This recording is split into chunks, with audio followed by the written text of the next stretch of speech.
Breaking right now at 5, Governor Whitmer says the U.S. Supreme Court's decision to overturn Roe v. Wade has resulted in uncertainty, confusion, and efforts to limit abortion access in Michigan. Late this afternoon, the governor filed new documents with the Michigan Supreme Court saying that companies and prosecutors are interfering with the preliminary injunction entered by the Court of Claims against the enforcement of Michigan's criminal abortion ban.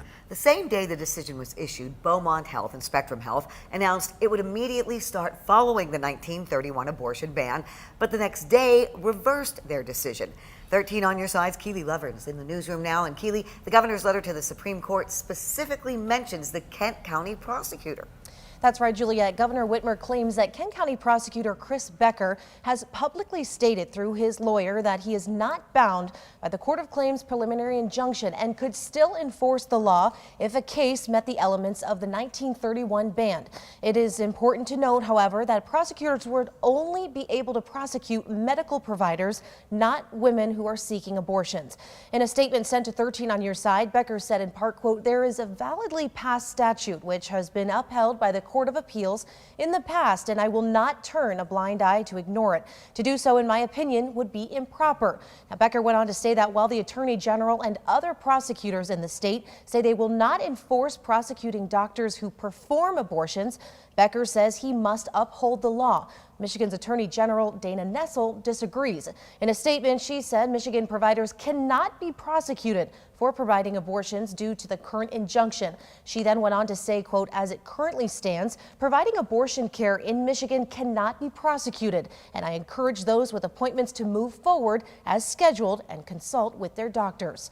Now, the governor and the defendants must submit documents by July 29th before the court decides to hear the case. And we will, of course, keep you updated as we learn more. And the governor's lawsuit if it makes it to the Supreme Court, it will be up to those 7 justices to decide whether or not abortion is a right in the state constitution.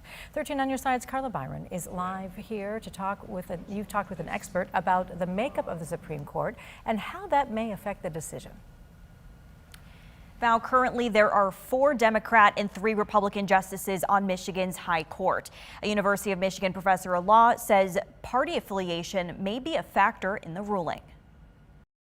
Governor Gretchen Whitmer filed a motion Friday with the state Supreme Court, urging them to act fast to protect abortion rights. I'm hopeful that our state Supreme Court will take it up and give clarity that, yes, Michigan women still have a right to privacy and bodily autonomy under our due process and equal protection clauses of our state constitution. The Michigan Supreme Court is made up of 4 women and 3 men, 4 Democrats and 3 Republicans.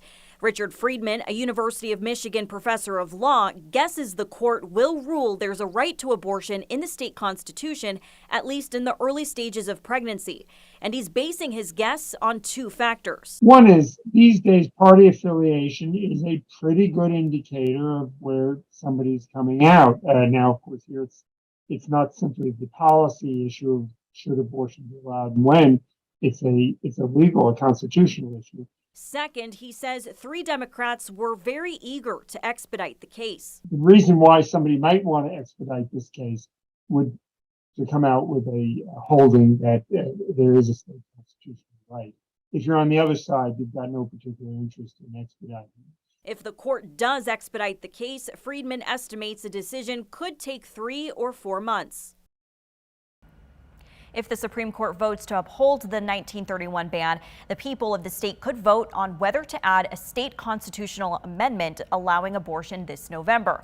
But that depends on whether a petition drive gets 425,000 signatures by July 11th.